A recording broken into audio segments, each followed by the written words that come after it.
ఈ సెషన్లో మనం అడాబ్ ఫ్లాష్ సాఫ్ట్వేర్ని ఏ పర్పస్ కోసం యూజ్ చేస్తాం అనేది చూస్తాం. మరి ఫ్లాష్ సాఫ్ట్వేర్ని రిచ్ మీడియా కంటెంట్ డెవలప్ చేసేదానికి ఇండస్ట్రీ స్టాండర్డ్ టూల్గా వాడుతామండి. అంటే దీని ద్వారా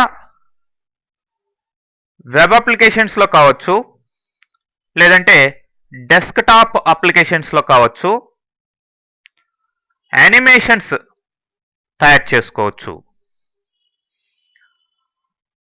అట్లనే ఫ్లాష్ని యూజ్ చేసుకొని వెబ్సైట్స్లో బ్యానర్ యాడ్స్ క్రియేట్ చేసుకోవచ్చండి.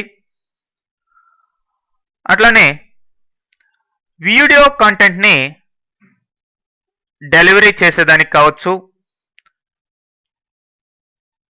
మరియు ఫోటోగ్రఫీ వెబ్సైట్స్లో స్లైడ్ షోస్ని క్రియేట్ చేసేదానికి ఈ యొక్క ఫ్లాష్ని ఒక ప్లాట్ఫామ్గా వాడడం జరుగుతుందండి.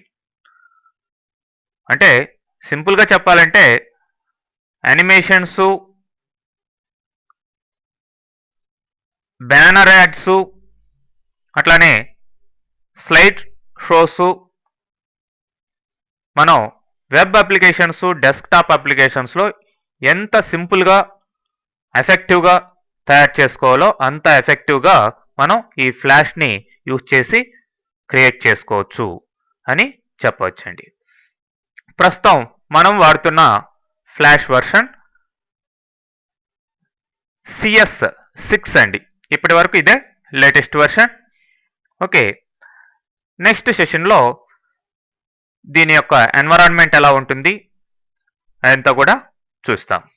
అంటే దీని ఇంటర్ఫేస్ ఎలా ఉంటుంది, దీన్ని ఎలా ఓపెన్ చేయాలి, ఎవ్రీథింగ్ నెక్స్ట్ సెషన్లో చూడడం జరుగుతుంది.